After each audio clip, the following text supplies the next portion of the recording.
ka aayon na alin? Hindi ako aayon na itandem si Amy Marcos.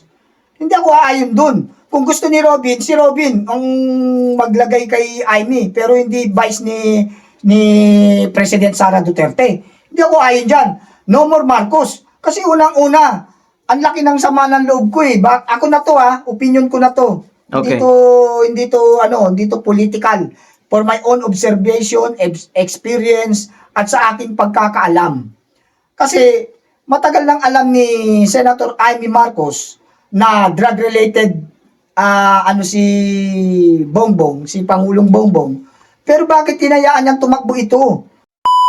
Pero kung sakasakali, maging katandim ni Inday Sara Duterte si Bongo, anong opinion mo? Aba, napakaganda kung si Senator Bongo magiging tandem ni President Sara Duterte.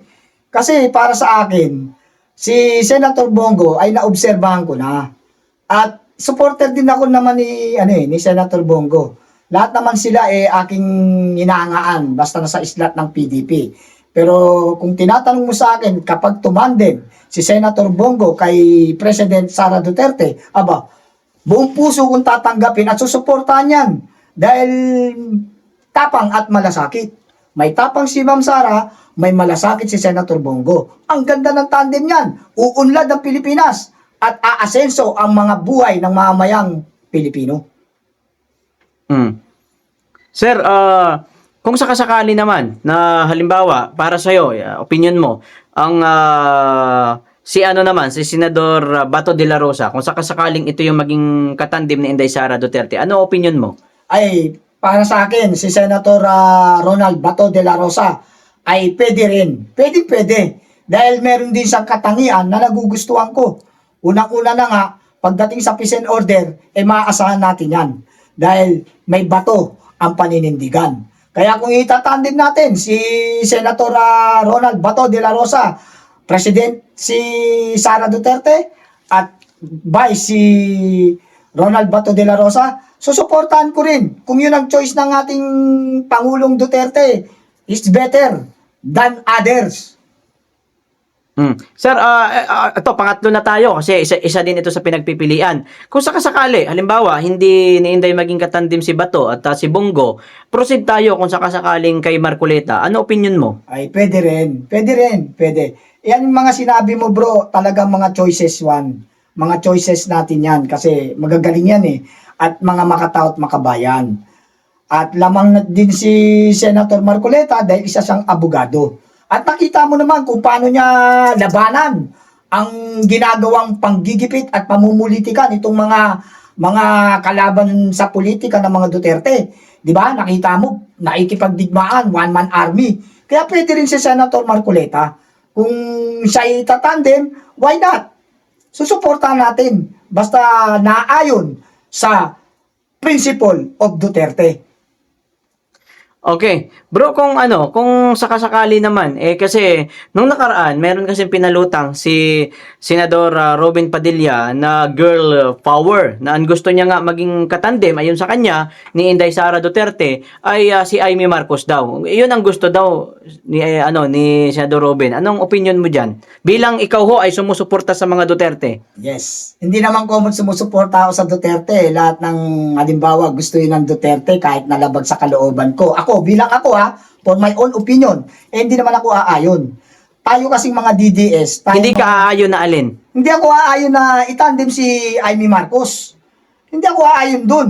Kung gusto ni Robin, si Robin ang maglagay kay Amy, pero hindi vice ni President Sara Duterte. Hindi ako aayon dyan.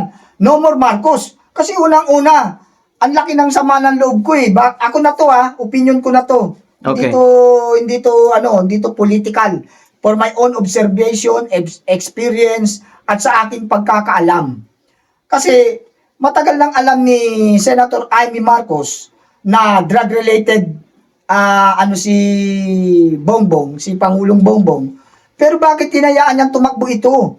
At bakit niligawan nila si Ma'am VP Sara Duterte na magtakbo ng Vice President? Or, di ba, hindi naman tumakbo ng presidential si Sara. O, nag-vice president. Bakit? Kinumbinsi nila na mag-vice kay Bongbong Marcos. Alam niya naman na merong bisyo ito na drug-related. O bakit kailangan mong patakbuhin? Dapat hindi. Alam mo, mas maganda sana kung ang ginawa ni Ma'am Senator Amy. Senator Amy, pasensya na po. Ako po'y supporter nyo rin, pero nakakadala na po ang minsang nabigo kami sa aming mga pangarap. Ang magandang ginawa nyo po, nung time ng 2022 national election, kayo na lamang po ang nag-vice. Sa totoo lang po, kayo na lamang po ang nag-vice. Dahil alam nyo sa sarili nyo na mas may talino kayo at may puso para sa mga mamayang Pilipino, dapat nakipagtandem na lang kayo kay Sara Duterte. Oh. Pero si Sara Duterte ang pangulo hindi si BBM. Dahil hindi nga natin patatakbuhin si BBM dahil nga merong drug related concern. Dapat ang ginawa nyo, kinumbinsin nyo si Ma'am Sara Duterte na mag-presidential. Tapos kayo naman nag-vice. O di mas maganda sana ang takbo ng Pilipinas. Hindi sana nagkaleche-leche ang Pilipinas. Hindi sana kami na buang-buang sa pamamahala ng bangag na pamamahala. Kaya ayaw ko.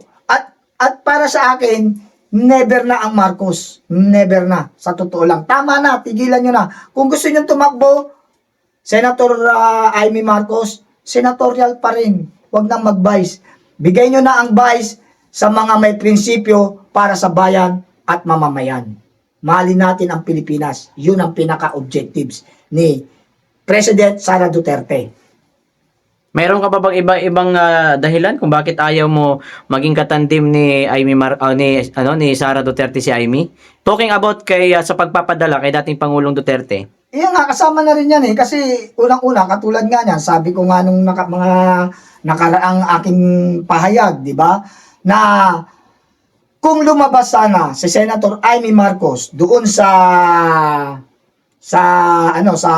airport, kung dumating lang siya doon, malamang sa malamang na hindi mabibitbit ni General Torre si former President Rodrigo Roa Duterte. Kasi rerespetuhin nila yan si Senator Amy. Kung siya'y dumating lamang doon, ano yun, sa base, di ba? Sa ano yun? Villamor Air Base. Kung dumating siya sa Villamor Air Base, nung time na ginigipit na at inaakyat na sa eroplano si former President Rodrigo Roa Duterte, malamang sa malamang, hindi yun madadala sa dahig. Kasi kapatid ng Pangulo ang mamamagitan, magmi-mediator, mag-i-interfere ng problema na yun. Pwede niyang i-excuse na bakit dadalhin, matanda na yan, pwede siyang magpaliwanag for sake of humanitarian. O sa tingin mo, bakit kaya hindi dumating si Amy doon? Political to Alam mo, siyempre kapatid niya Pangulo, kapatid niya ang pinaka-ugat niyan. Kasi alam mo, sa totoo lang, ito masasabi ko sa inyo, sa military kasi may tinatawag tayong chain of command. Okay? Sa chain of command, sino ang pinaka head of the state? Sino pinaka-chief, pinaka-mataas? Di ba ang Pangulo? Ngayon, sa Chief PNP, sino ang mas mataas? Wala na, si General Torre. Ngayon, sino mag-uutos sa kanya? Siyempre, ang Pangulo. Ngayon, bakit nadala sa dahig? Malakas ang loob ni General Torre. Ang utos sa kanya from the top. Ngayon, hindi lumabas si Senator Amy, hindi ko alam kung ano tunay na dahilan. Ito para sa aking opinion. Siyempre, kahit nakita niya, napanood niya, kasi posibleng hindi mo mapapanood yan kung tayo ng pangkaraniwang tao, hindi naman tayo politiko, hindi tayo politician, pero nakasubaybay tayo sa istorya na yan. Bakit? Kasi nga, pinapahalagaan natin ang sovereignty natin bilang Pilipino. Kaya tayo nakaabang kung ano mangyayari sa bansa natin, ano mangyayari sa mga politiko natin, naka-update tayo. Much more si Senator Amy, nakapatid ng Pangulo at kasalukuyang senadora. Di dapat napapanood niya yan. Ngayon, kung napanood niya, bakit hindi niya pinuntahan kung talagang for sake of friendship? Di ba, lagi niya naman sinasabi, magkaibigan kami. Pero bakit? Tapos nagpa-hearing, late na, nandun na sa dahig. Wala na, useless na yung hearing tingnan mo, ano ba nangyari sa hearing na yun? Basura. Wala na, di ba? Pero nagsayang ng pondo, kasi may pondo yan kada hearing na yan Oh, kaya para sa akin, yun ang isa sa mga dahilan. Yung hindi siya lumabas sa airbase na dapat sa ginawa niya, inarbor niya na lang na for humanitarian consideration, huwag nyo nang dalhin yan kasi matanda na. Kung ako naman si Pangulong BBM, kapag nakita ko yung ate yan eh. Mataas ang bloodline yan. Mataas ang ano niyan, dahil ate, manang. Kumbaga sa Ilocano, manang. Manang mo yan, hindi mo pwedeng, ay, hindi, alis ka dyan, manang. Hindi mo pwedeng ganunin yun. Oh, kasi sa bloodline nyo, mataas ako, ate ako eh. Oh, respeto ka sa akin. This is not a matter of politics, but a matter of humanitarian consideration. Oh, kaya, kung mapapanood man ni Pangulong BBM na ang ate niya ay nandoon, eh, baka tawagan niya na lang si General Torre. General Torre, withdraw the military and out. Ate ko na yan. Umalis kayo dyan. Di ba pwedeng mangyari sanang ganon for my own opinion. Pero hindi nga nangyari. Kaya, pag dumating ang 2028 election at mamimili ng pangalawang pangulo ang ating magiting o makatao, makabayan, makadiyos na President Sara Duterte, eh wag naman sana si Amy Marcos, wag naman si Senadora. Marami naman naka-line up at maraming mga makatao at makabayan at makadiyos na pwedeng maglingkod. Isa na nga dyan si Senator Bongo, di ba? Senator Marcoleta, Senator Bato de la Rosa, o di ba? O gusto pa sumingin ni Senator Robin Padilla, o maraming possibility na pwedeng itandem, but not Marcos. Never again Marcos. Sorry to say, Senator Amy Marcos. Bro, kung sakasakali naman pala ay ang maging katandim ni Inday si Robin Padilla, ano opinion mo? Pwede rin. Kasi ang tanong mo, kailangan may dahilan kung bakit. Di ba? Bakit? Ito yung bakit. Kasi si Senator Robin Padilla, ayon sa aking pag-aaral, pag-aanalisa, hindi kurakot at makabayan. Ano siya, may concern sa bayan at mamayan. At saka nakita naman natin para sa kanya, hindi niya iniisip yung taas ng level ng antas ng pinag-aralan Sa kanya, karanasan at damdamin. Kasi sa politics, kung meron kang damdaming makatao, daig mo pa may pinag-aralan Di ba yung mga nangurakot na yan sa flood control, puro mga, yung iba dyan, abogado. Yung iba dyan, mga college level, mga engineer, mga doktor, mga iba't ibang antas ng degree. Matataas na degree, yung mga nangurakot na yan. Ibig sabihin, mga tusot matatalino sila. O i-compare mo naman sa isang Robin Padilla na hindi nga mataas ang pinag-aralan, pero hindi mo matatawaran ang kanyang pamamalakad at pamamahala sa kanyang posisyon. Ginagampanan niya ang pagiging senador niya kasi napaka-importante, alam nyo, napaka-importante sa isang politician yung serbisyo publiko. Kaya ka nga public servant Di ba? Kaya kung si Robin Padilla, wag nilang i-underestimate. May posibilidad. Ako na nagsasabi may posibilidad na kung yan ba pipiliin ng Duterte group, bakit hindi? Susuportahan ko. Kaya lang, meron talagang the chosen one. Hindi naman lahat sila pwedeng maging vice.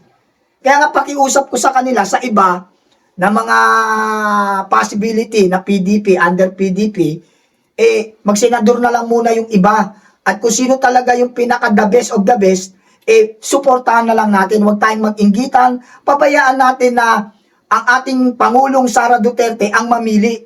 Matalino yan at may puso. At laging nananawagan sa Diyos. Kaya, guided dyan. Kung sino man ang gusto niyang piliin, wag lang ang Marcos, susuportahan natin. Basta naaayon sa prinsipyo ng mga Duterte. Kasi ang mga Duterte, kung bakit ko lagi sinasabing prinsipyo ng mga Duterte, ang prinsipyo kasi ng mga Duterte, hindi magpayaman, kundi magserbisyo, tulungan ang bansa na umangat. Kung sana si Pangulong Duterte lang nagpatuloy pa na extend ang panunungkulan, baka katulad na tayo ng Malaysia. Sa dami ng build. Yung kaso hindi na nga natuloy, na lack of time na. Kaya gusto natin, itong si Sara Duterte ang maging Pangulo. dahil may pangarap na paangatin ang buhay ng mga mahirap na mamamayang Pilipino. Kaya nga lagi niya sinasabi, mahalin natin ang Pilipinas. Hindi niya sinabing, mahalin natin ang pamilya natin. Mahalin natin ang Pilipinas. Eh, sino ba ang Pilipinas? Di ba tayo? Oh. Kaya, kahit sino yan, basta kung sinong gusto ng mga Duterte, suportahan natin. Except Marcos. Bro, ibalik ko lang yung nakaraan na sinabi nga ni Senador Risa Hontiveros na tatakbo daw sila dahil nga daw ito daw yung kagustuhan ng taong bayan. Eh, yan, malaking maling-mali yan. I am the one considered mamamayan. At mayroon akong grupo. Napag-usapan namin sa aming mga grupo, sa aming mga kasamahan na OFW, under ako ng OFW sector eh. Doon pa lang sa mga GC, nakikita ko na ayaw kay Risa Hontiveros. Ngayon, sinasabi niya, pinipilit siya ng mamayan dahil napipilitan siyang tumakbo dahil yung kagustuhan daw ng mamayan na siya maging presidente. Sinong mamamayan yun? Sa OFW sector, wala namang Risa. Sa transport sector, wala namang Risa Hontiveros. O, sa mga lahat ng sektor halos wala eh. O, sa education sector, wala rin. O, sa doctorate sector, wala rin. Sa health sector, wala rin.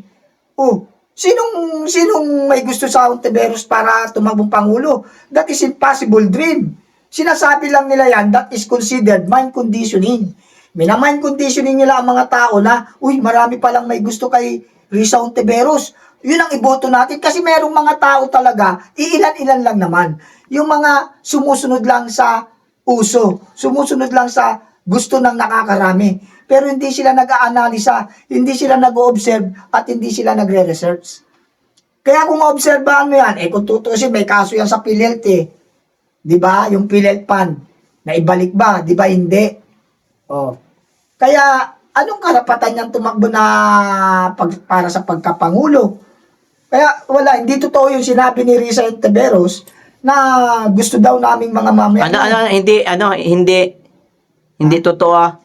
Hindi totoo yung sinasabi ni Risa Hontiveros na ang mga tao o ang mga mamayan ay gustong-gusto siyang tumakbo. Kasi parang gusto niyang palabasin na tayo ang may gusto sa kanya. Hindi siya. Doon pa nga lang nawawala na yung essence of service eh. Bakit ko nasabi? Kasi kung gusto mo talaga magserbisyo para sa tao, that is came from your heart. Not from others or not from the people. That is from your heart. Ngayon, kung manggagaling sa mamamayan, it's better. Pwede rin, maganda rin. Kaya lang, dapat yan talaga nag-i-initiate mula sa puso. Yung damdami mong pagmamalasakit as a public servant. Lalo yan pagkapangulo na, pinakamataas niyan, that is considered head of the state. Ngayon, pag head of the state ka, lahat ng problema dapat alamin mo. Dapat meron kang kaalamanan at meron kang empathy sa mga mamayan mo. Meron ba siya nun ng quality na ganun? Wala. Pero kay President Sara Duterte, meron. Lahat ng accomplishment, achievement, performances, meron kay President Sara Duterte. Oh. Kaya, wala yan. Malabo yan. So kung sakasakaling maglaban bilang Pangulo sa 2028 si Sara Duterte at saka si Risa Hontiveros, anong magiging kalabasan? Lalampasuhin yan. Kakain ng kanin tutong yan si Risa Hontiveros. Hindi ba nanalo yan, bro? Hindi ba kahit sinong malakas na iniisip nilang malakas dahil wala namang ibang malakas dyan kundi Duterte. Ngayon, kung nangangarap sila na nakalaban, kaya nga, hindi ba napansin, pinopolitika nila ng gusto? Pinopolitika nila si President Sara Duterte? Impeachment. O ngayon, may nagsampa na naman. May bago na naman nagsampa. Bakit sila nagsasampa ng impeachment? Ba't ayaw nila asikasuhin yung trillion-trillion na ghost project ng flood control na nawawala ng pera na yan? Ang laking nawawalang pera dyan. Bakit hindi yan bakit dinadivert nilang istorya ng impeachment? Clear na nga sa Commission on Audit at nag-declared ang Supreme Court natin unconstitutional ang impeachment. Rumispeto naman kayo sa batas. Hindi ko ganun pinupolitika nyo, pinipersonal nyo.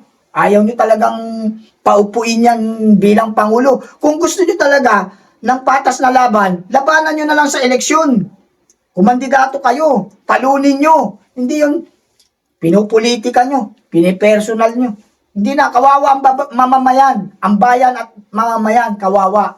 Masyado ng politika ang takbo ng ating bansa. Okay. Sabi ni Tabingi, naghihintay na daw yung taong bayan sa impeachment ni Sara Duterte kaya kailangan daw matuloy dahil taong bayan daw ang may gusto nito.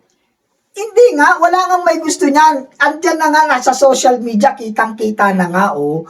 'Di ba nagpa-survey tayo. Tapos nakita niyo naman sa social media, meron tayong mga survey na format na ginagawa. Oh, tinatambakan lang sila eh, 'di ba? Tinatambakan lang yung no impeachment. No impeachment talaga ang gusto ng mga mamayan, walang ma-impeach. Ang ma-impeach dapat yung mga magnanakaw. Kasi sasabihin na magnanakaw din si Sara, hindi magnanakaw po si Sara, clear po sa Commission on Audit. Kaya not considered magnanakaw. Kahit sa insertion, walang insertion ang mga Duterte pagdating sa GAA, pagdating sa mga budget. Walang over budget sila. At kung pupuntahan nyo ang Davao, napakapayapa at napakalinis at napakagandang lalawigan. Maunlad. Sa totoo lang, napakapalad ng mga mamayan na residente ng Davao. Bro, opinion mo sa tingin mo kaya ano kaya ang naging resulta nung pag-announce ng ni Inday Sara Duterte? Kasi medyo maaga pa, pero sa tingin mo ano magiging resulta nito? Positive, maganda. Maganda resulta kasi matalino si President Sara Duterte, matalino. Tama yung ginawa niya eh. Kasi ganito lang yan. Total, pinupolitika niyo ako. Total, hindi niyo ako tinatantanan. Tatakbo na lang akong Pangulo. Aagahan ko na announcement. Para kung sakasakali, kayong mga gumagawa na namumulitika, na may personal, nagde-demoralize sa akin, naninira sa aking pagkatao, magkita-kita na lang tayo sa 2028. At kapag ako'y naging Pangulo, sorry to say, hindi na, walang puwang sa gobyerno ko ang mga kurakot. Kaya maganda yung ginawa niyang announcement.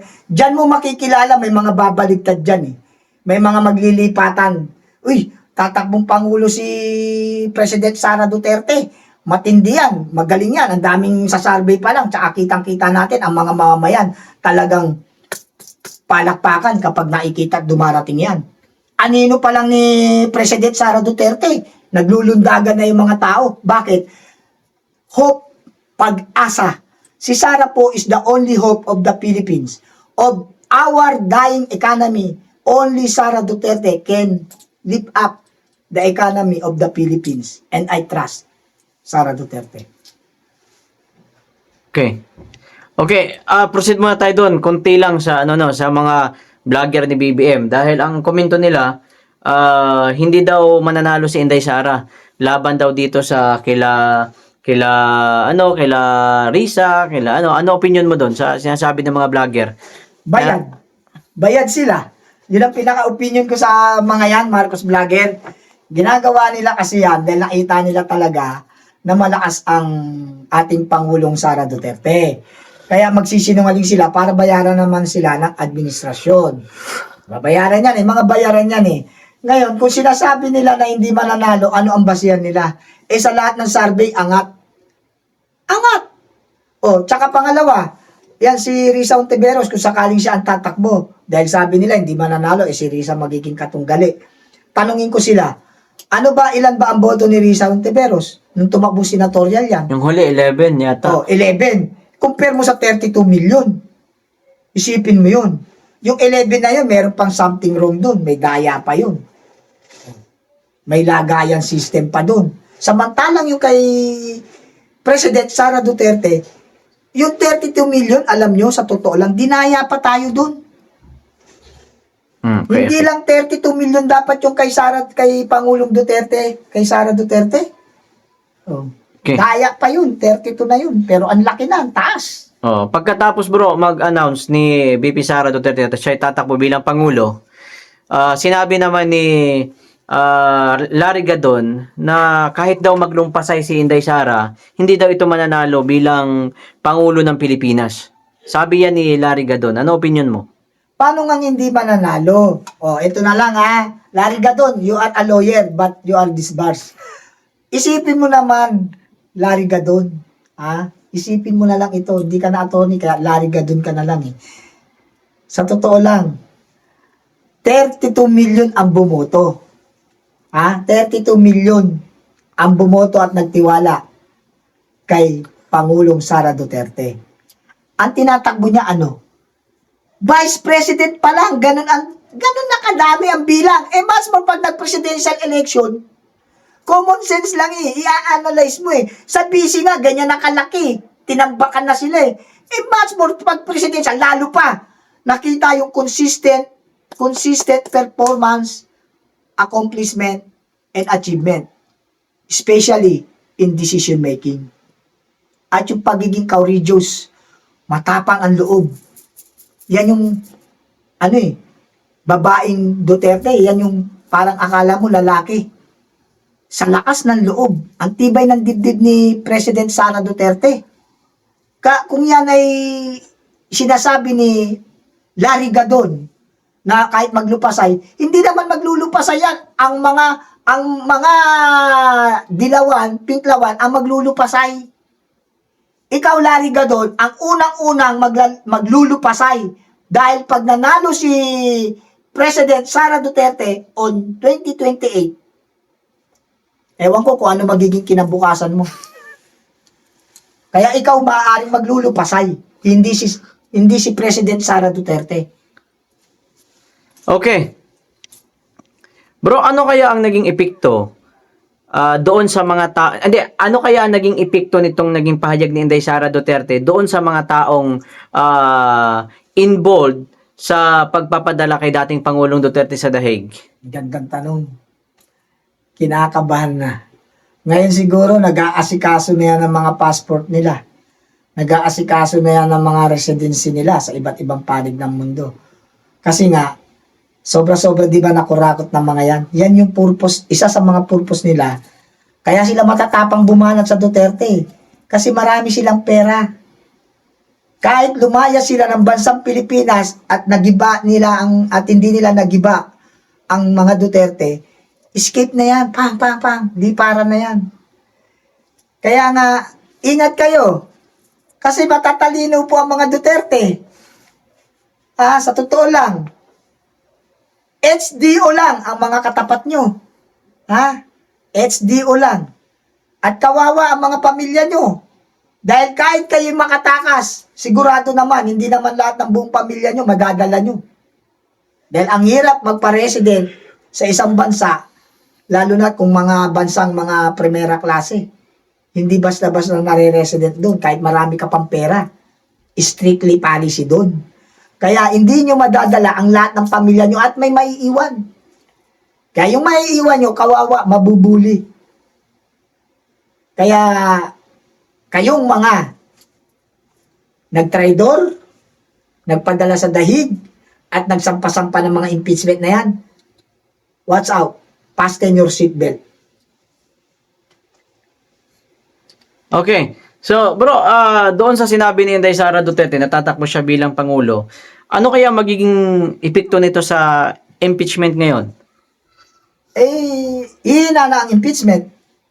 Pero meron pa rin mga naghangad, nagbabakasakali. Pero sa totoo lang, for my own opinion again, hindi na yan magpa-function, yung impeachment. Sa totoo lang. Kasi mismong yung mga judges natin, magkakaroon na sila ng pananaw Yung futuristic yan, siyempre, mga nag-iisip yan, hindi naman yung pangkasalukuyan. Iniisip din nila yung future. Kung paano nga kung naging Pangulo yan? Dahil malakas, talagang magiging Pangulo yan. Dahil ang mga tao na ang nagangad. At siya mismo, nanggaling sa puso niya, nag-declared siya. Dahil awang-awa na siya sa bansang Pilipinas. Lumalangoy na tayo sa kumunoy ng tubig baha. Kaya, talagang kung iisipin mo, mahirap talagang yan si President Sara Duterte ang pag-asa ng Pilipinas. Bro, proceed lang tayo. Ang tanong mo yun, kung Yan, sino kaya nga. bang Okay na bro, wait lang. Senator Bongo. Kaya nga. Okay. Isa-isahin mo. Sir, 'Di ba nung nakaraan ay nag-declared na si Inday Sara Duterte na tatakbo siya bilang pangulo ng Pilipinas this coming 2028. And, Yes. siyempre yung mga DDS, kumbaga may ilang mga DDS na gusto si ganito, si ganyan, siyempre marami naman tayo at, milyon-milyon 'yan at, iba-iba nga yung, gusto nila maging katandim ni Inday Sara Duterte.